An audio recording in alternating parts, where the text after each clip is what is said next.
Well, good morning, everybody. Welcome to Loan Officer Breakfast Club.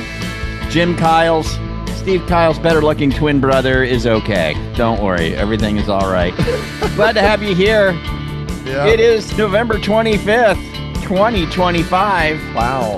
Man, I wonder what the Flux Capacitor Wednesday is going to be like tomorrow, Kristen. I mean, it's going to be like you have no percent left in the year.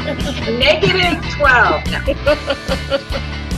Start thinking of 2026. Oh, anyways, good morning, everybody. Glad to have everybody here once again on the Breakfast Club. Don't forget, we're brought to you by the Mortgage Marketing Animals every Monday through Friday for your free coaching pleasure. Because why the heck not? It was nice yesterday. We had that new person chime in and say good morning to us. Mm-hmm. That was we got any neat. newbies in here that want to say good morning, to say hi? We have such a good, faithful crew of people, you know. Hey, we don't get a lot of newbies anymore. But anyways, well, guys, tell us how you're doing today. Tell us what's going on. What do you got planned here? Are you guys starting the vacation tomorrow? Who's starting the vacation tomorrow? Who's starting the holiday weekend tomorrow? Just put it in the chat. Or are you waiting? We will be here tomorrow, but we won't be here Thursday and Friday. Correct. Thank you, Kristen. Yeah, no, we'll be here tomorrow for the few of you. Yeah, see, Shelly. Yeah, I'm out of here tomorrow. Yeah, so I know. There's a holiday coming. Yeah, there's a holiday coming up. And Angela, negative working. Yeah, started Monday, Adam. Yeah, I don't blame you. This is one of those weeks in the year where a lot of people do plan, right, Steve, and say. Oh, yeah. Yeah. This is the time I'm going to take off, right? That's and then you take it off. And so nothing wrong with it. It's just, hopefully it's not whimsically done. Is that a word? It should be. It is now. Hey, I tell you what, the calls done. Yesterday, how many of you found the calls to be pretty easy? Because it's pretty easy when it's like, hey, I'm just calling to wish you a happy Thanksgiving, man. I'm thankful for the relationship, Yeah. This week's calls are great calls because it's all about gratitude, so. They really are. Yeah. Really, the calls are awesome every day, right? Yeah. I mean, they're awesome every day. I loved yesterday, too, because we did that. I love prospecting because, and then, we made that sheet, too. I don't know if did we use that on Call Stars? We got it after Call Stars yesterday, so we're using it today. Oh, we're using it today. So we had everybody's responses posted. And then, of course, we used AI and put it together in a nice, kind of form. Well, I put it in a Word doc and sent it to the team. I don't know what they did with it, but I'm sure it looks way better than what I sent them. But it's just everything that everybody said, and so it really just validates that, you can love prospecting. You can love it, and there's reasons to love it, and it's a good thing to do, man. It's just let me rephrase this. If you want to make a great living in this business, it's not a we can, it's a we have to reframe prospecting. Yeah, because when you realize it is a lot of fun, and that if you can get past the rejection and realize they're not rejecting you, it's just the offer. That's where it starts getting to be a lot of fun. It's almost like this game. How many people can I talk to today? How many conversations can I have? And did I get my 2 or 3 or 4 relational leads today? And it's like this little game. And once you do it and gamify it, it's a fun game, man. Yeah. Conversations turn to money, and we're going to talk about that today. So yeah, we are. I want to talk to Rudy. Where's Rude? Did he show up today? Yeah, Bill Rudy Devers? There he is. I see him. Hey, Rude, can you unmute? Wow. Hey, man, you make a few phone calls once in a while, right? Just a few. You've been known just to. A few. You've been known to. Yeah, he's been known to make a couple calls here and there. I'm just curious, you make a ton of calls. You get rejected once in a while, right? I mean, here and there. Every day of my life. Every day of your life, right? And then, but you always go back and do it again. I mean, I'm just curious, Bill, have you got to the point where it's like somebody says Paxson, hangs up on you, doesn't even bother you? It's just like, whatever. It doesn't bother me. I mean, it's like I was saying yesterday as well. We're lucky. We're flipping all the rocks over in the creek trying to find the crayfish, and if you're making your calls, you've got more than enough people that are nice. I can't remember who the business person was, but there's plenty of people that will do business with you in the manner in which you want to do business. So you just got to find them. That's all. Mm-hmm. Yeah. There's plenty. One of the things you said stood out there. So there's plenty of people you'll find that are nice. Yeah, absolutely. You just got to find what I find is that the big monsters are the ones that are nicest. The ones that are the nasty mofo's are the ones that aren't doing any business. I found that. Isn't that interesting, is so Carl? True, man. Yeah. So Yeah. true. Yeah, but see, nice people attract business. Yeah. And nasty people repel it, and so it just makes sense. And there's some outliers, of course, but as a general rule, Bill, you're exactly right. I found that too, dude. So Steve, get this, man. Yeah.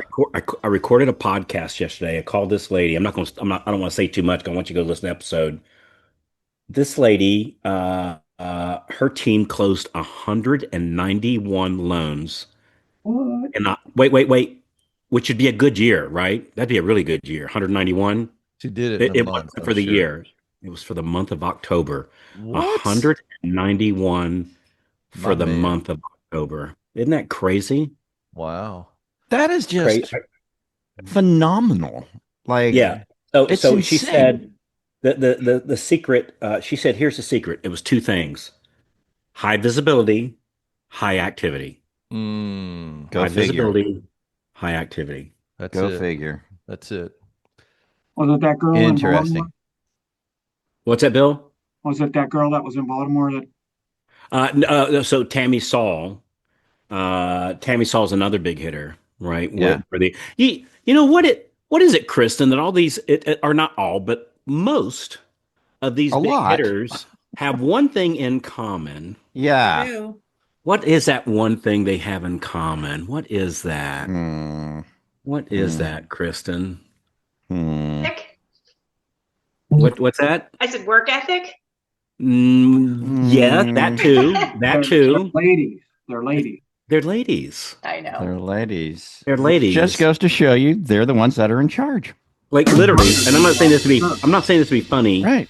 That the ladies are without question overrepresented in the top tier, right? So I know with our list they're 40% of the population, but they're like hugely overrepresented. Like the top, let's call it the top 5%. Yeah, there's when we have events with these top producers, the ladies' room, we need like bathrooms. We need like 5 of them because there's a bunch of ladies, and the dudes, we need like a one stall something because there's just not that many there. And it's just amazing. It is interesting, isn't it? It is. Yeah, something about that. It is, and they're worth there. But you're right, Kristen. It's their work ethic. It is. Yeah, because that's the only other thing I found in common with them. Because young, old, tall, skinny, heavy, like all like everything else is like all over the place. But their work ethic is impressive. Well, what you can learn from that is if you're a single guy, you should troll the mortgage top producer conference. He's in California. They don't have internet in California. So, hey, We lost. by the way, just real quick, I said, tell me what to focus on. And she said 3 things in this order. Tell me. Sales. Yeah. Sales training. Sales training, number 1. Number 2, leadership. And after those 2, after those 2, loan knowledge. That's it. Isn't that interesting? Mm-hmm. Loan knowledge wasn't first; it was third. Important, but It's not. But third important that the sales training, leadership training exceeded loan knowledge. I thought that was interesting. I thought I as soon as she said it, I went, well, of course. Yeah, of course. Yeah. Hey, well, and that goes back to what we're going to talk about today, Carl, is the millionaire formula. And really having the conversation. You end up, it's easy that we make the calls, we answer questions, we run numbers, we give great advice.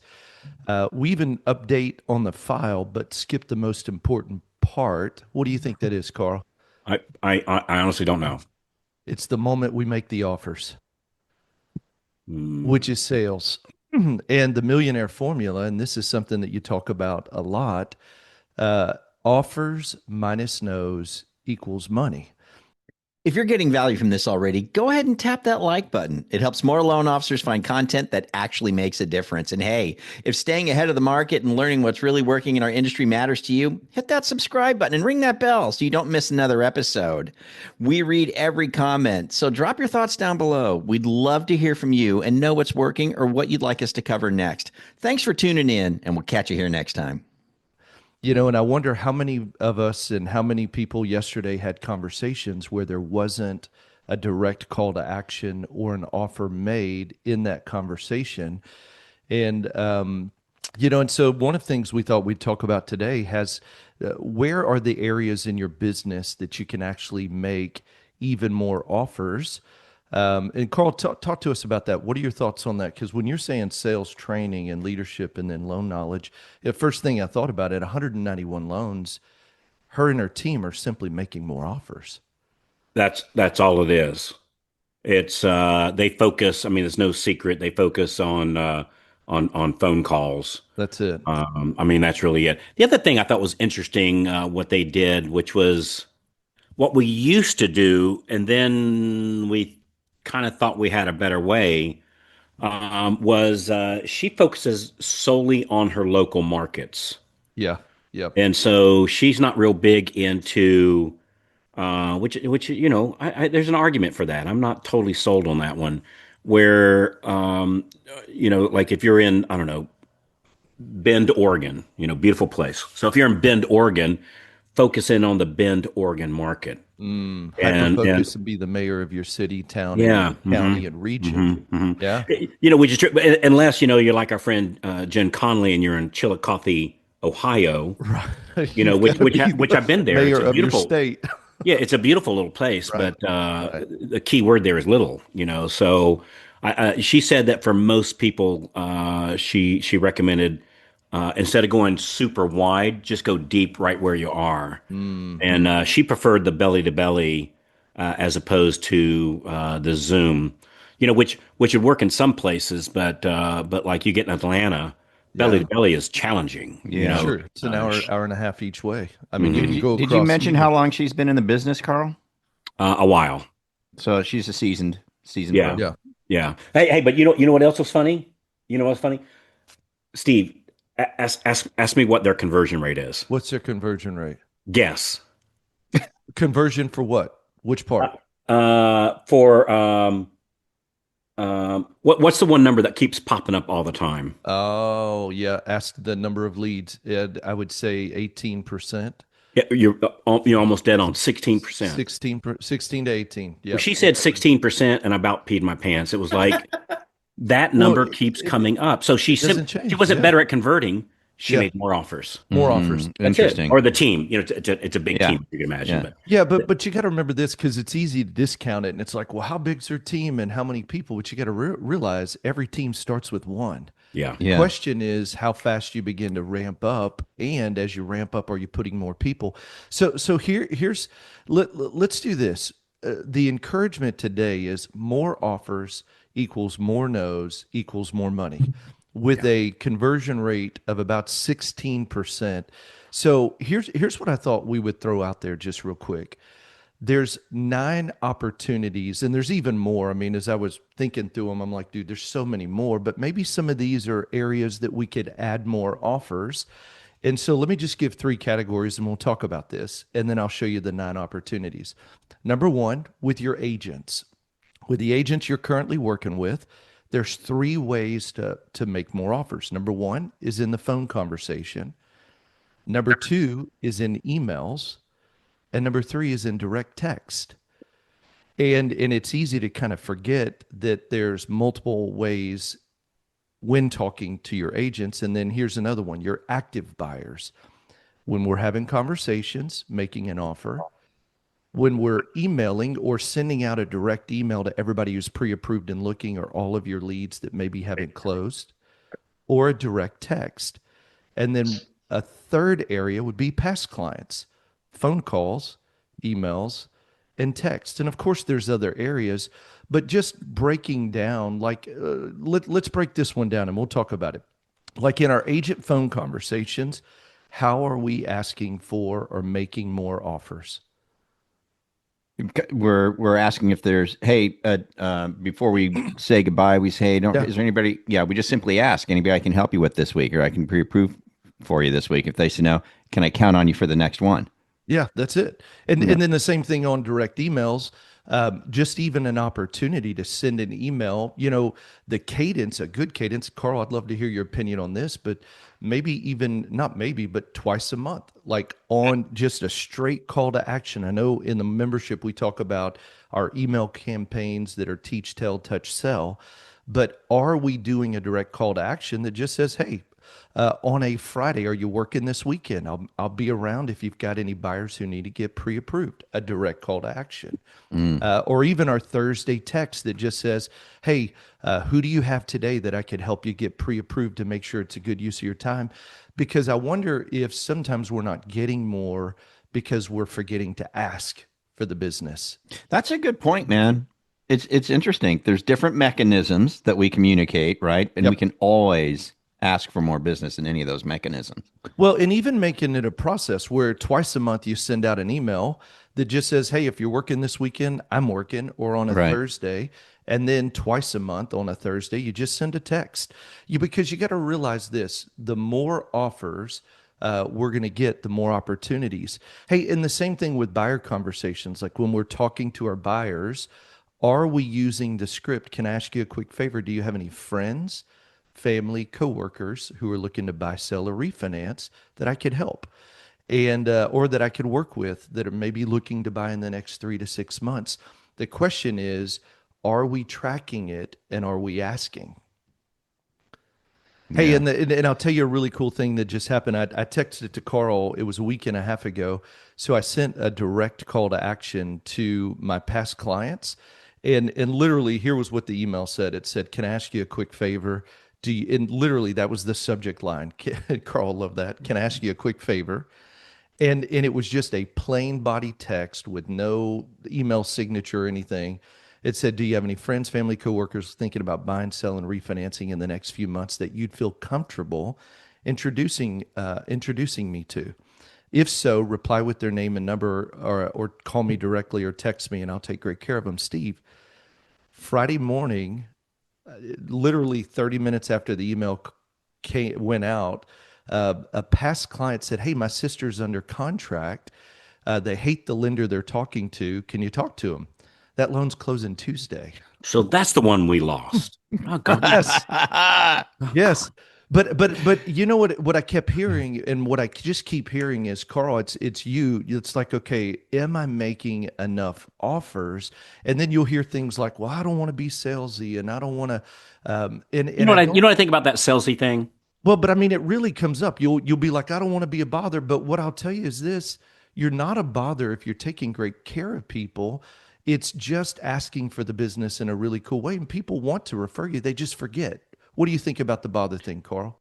I think so, and we might have talked about this last week because I was talking to somebody and it might have been on here. I think it's a made up term. I think it's right there with, like, like most of the holidays were made up by the greeting card company. So Hallmark, made up Mother's Day, Father's Day. Like a lot of these dates were made up, and I'm glad they did, right? I'm glad they did. To sell something. But yeah, to sell more greeting cards, right? It Right, makes right. perfect sense, and it's awesome. It's great. Um, I think it's a made up term. I don't think there's such a thing. I mean, like, have you ever gone, I don't know, to buy a house and you thought the realtor was salesy, or like when I go buy a boat, or when I go buy a motorcycle, or when I went to go buy my Tesla, or whatever. I, I've been really thinking about that.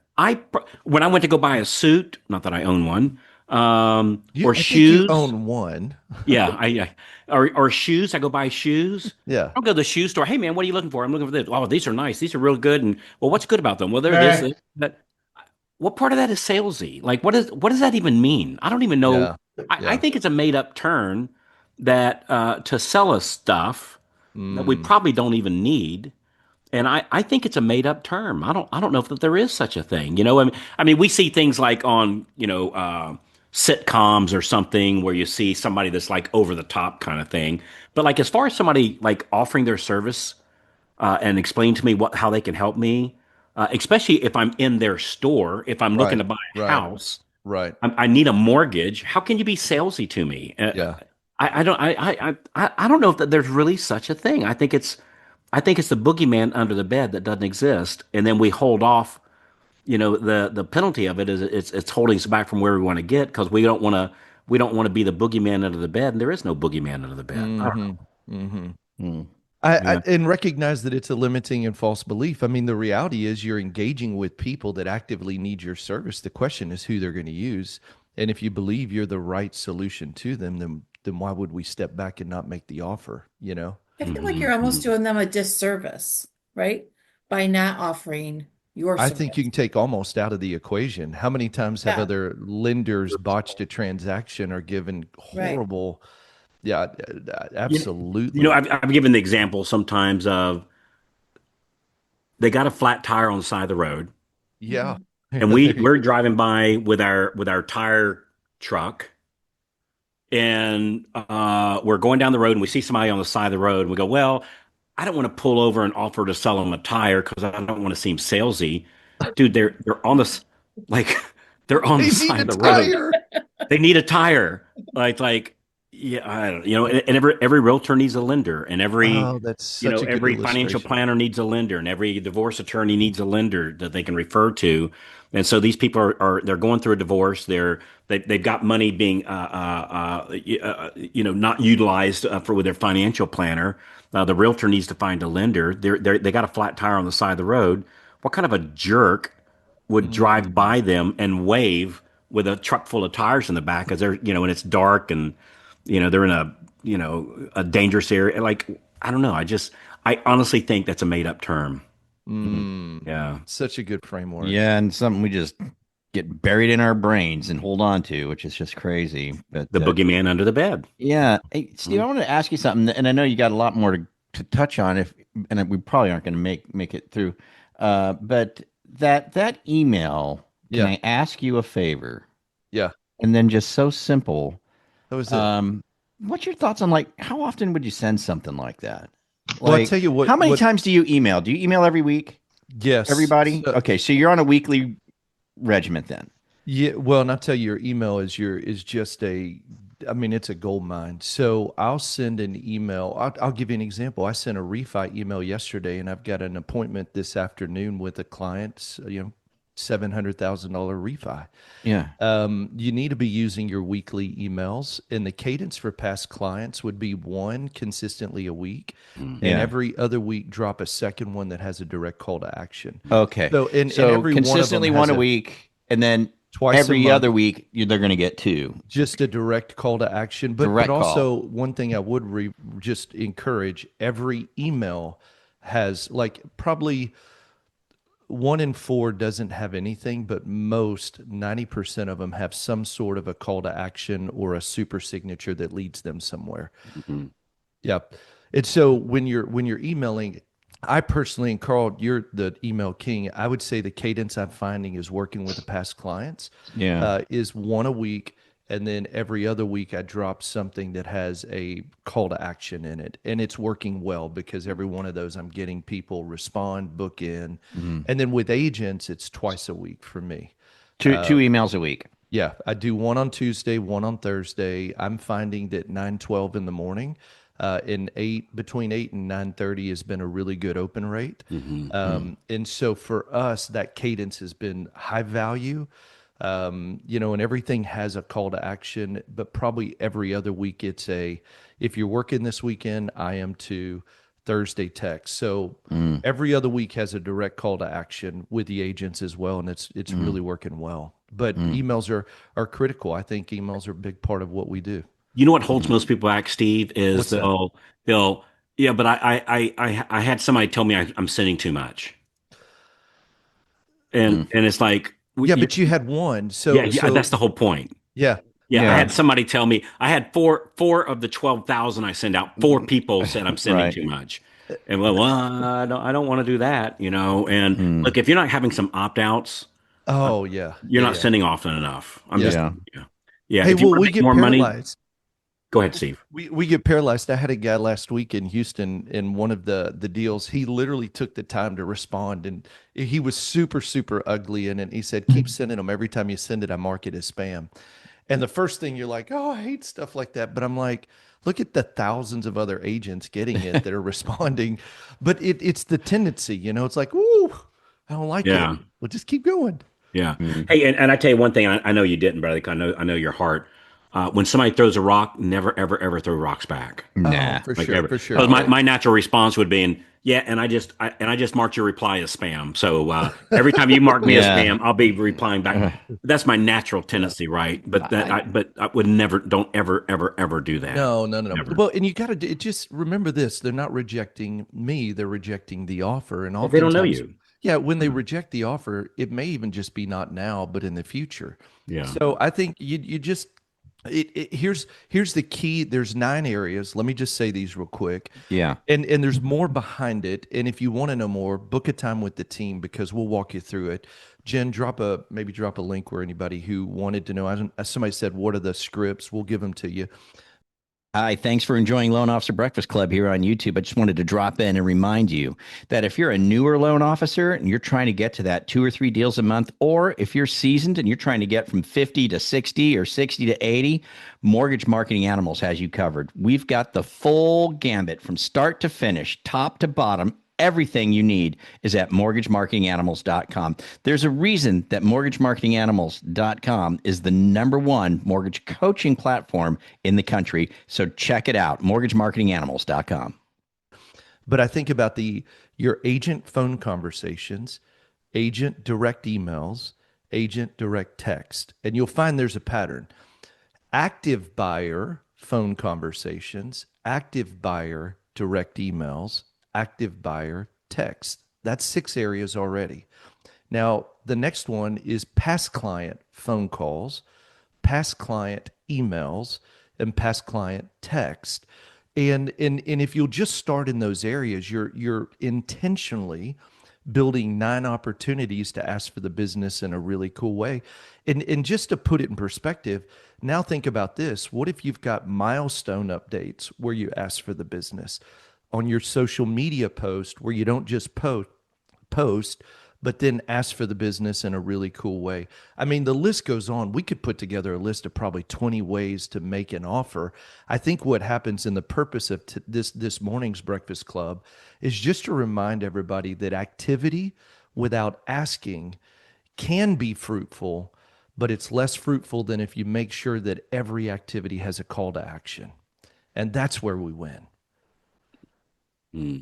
Awesome. Good stuff, man. Thanks, Jen, for keep muting me. That's totally cool. All right. But hey, let's talk about this. So let's segue this over to, our business plan offer that we have for everybody right now. Yeah. So just, once a year we do this in Animals. We help you guys with a business plan. And this is, you don't have to be a member to get the benefit from this. So there is a link. It's already there. Jen's already put it in there. It's businessplanlo.com. If you click on that, absolutely wonderful. We do this every year. Help you walk through a business plan for 2026. This is huge. It's so wonderful that Carl puts this together and the team put this together for us. So it's right there, businessplanlo.com in the chat. The stuff Steve's talking about, it all melds together into this business plan, right? We got to have our business plan in order. We got to know what we're doing, what the plan of attack is, right? Look at our numbers, get our goals together. So businessplanlo.com, businessplanlo.com. Just click that link or go to it yourself. Go ahead and opt in. We'll get it out on the email today. The link will be on the email today, just so you know, not the business plan, but the link, the same exact link I'm telling you to click on right here, which is businessplanlo.com. Make sure you do that. That'd be wonderful. Hey, I got a Right, question. Carl? I got Yeah. a question. What do Hey, you and by got? the way, I guarantee that business, it's the most simple thing. I spent a bunch of money for a guy that taught me that, by the way. And God, it has been so helpful. It's the simplicity and the clarity is just awesome. And the best thing, it's not a cookie cutter thing, Scott. It's your business plan. It's on what Yeah. you want to accomplish. It's really, really killer. So anyway, So I got a question. Favorite Thanksgiving food? Stuffing Favorite all day long. Thanksgiving food? What is it for you guys? What's your favorite Thanksgiving food? What's your favorite? Stuffing for me. So Frank, how come they don't offer stuffing like all year round? Like that's right up there with pumpkin spice lattes. It's like, why don't you sell that in April? So this is a good discussion though, because you're calling it stuffing. And when first time I went to St. Louis to visit my husband's family, they kept talking about this dressing. And I'm thinking this must be some salad we're having, right? Yeah. But that's what they call stuffing. So stuffing, dressing, is there a difference? Mashed potatoes. I know, but I agree with Carl. Every time Thanksgiving comes around and I'm eating, it's like, why don't we do this more often? Okay, wait a second. It's wonderful. So, Michael, what's Thanksgiving pizza? What is that? Michael Kidwell. It's a Providence thing. So there's a pizza shop. It's called Fellini's, and every year they have on the night before Thanksgiving they have Thanksgiving pizza, and you have to. It's so popular. They announce it sometime in like late September, early October on Instagram. You have to go down there. My wife went down there this year in I think October. There was an hour-long wait to get your name on the list to get Thanksgiving gosh. pizza. Really? What has it got like cranberry and I mean like what is it? It's like Thanksgiving on a pizza. It's crazy. Turkey, stuffing, cranberry, you name it. It's insane, but it's kind of fun. We have a bunch of people coming over. That would be fun. What a great Sounds idea. like a leftover idea to me. You can pretty much put It's Friday an night, athletic everything. sock on a pizza and it tastes pretty good. Oh my gosh. I make stuffing muffins. So I take my stuffing or dressing and put it in like the muffin pans. So everybody's got their own and Really? yeah. What? Spicy green bean casserole. Hey, by the way, okay, wait. So I just saw. So Brad Thorpe named something, and it's a pie. Mm. Pronounce that word. Do you see him? See what Thorpe said. You see it, Kristen? I do. There's going to be another debate on how to pronounce this. Pronounce that word for me. How do you say it? Me? Yeah. Pecan. How do you say it, Steve? I say pecan. Pecan. But pecan. Yeah. Is that what you say? You say pecan, I Jen? say hold on. pecan. Yeah. Pecan. Mhm. So my mother taught me a little thing of how to always say it, and she said pecans grow. This is terrible. No, I'm probably saying She said, it wrong. "Yeah, you." She said pecans grow on the tree. Pecans is that thing under grandma's bed. Yeah.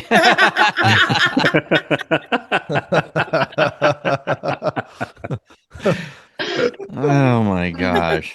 So I never forgot. That's funny. Pecan. Pecans. Yeah. Pecans. I have like 55 pecan trees. So all the pecans are, man, they're big this year. So by the way, Brad, that is literally my favorite dessert. Is it really? Yeah, because Pecan pie. that and I'm a closet fruitcake lover.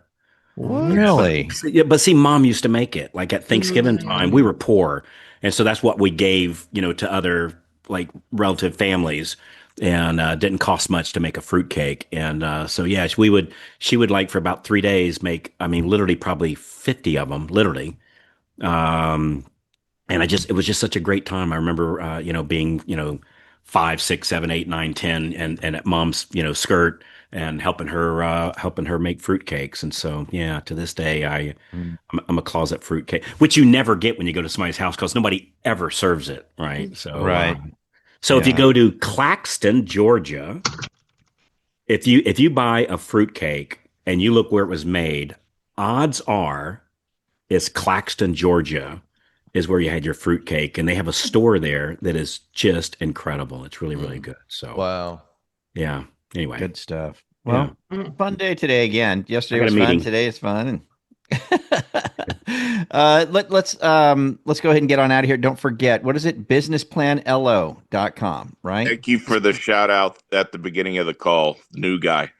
Hey, new guy. How you doing, man? Doing great. Thank you very much. This is going to be a 2026 staple for me. You guys are awesome and motivating to start the day. So thanks again. All right. Thank you, John. Appreciate you, Happy brother. and safe holidays for everybody. Yeah, You too, great to brother. have you, Thanks man. for showing up. Yeah, come back again and again. Tell your friends, not your enemies. All right. Listen, you guys have a great day. We'll be here tomorrow one last time before Thanksgiving. Chris Johnstone will be here. Hi, guys. Thanks for everything. Razzle dazzle us. We'll do it again. See you guys then. Adios. See you. Have a great Tuesday, everybody.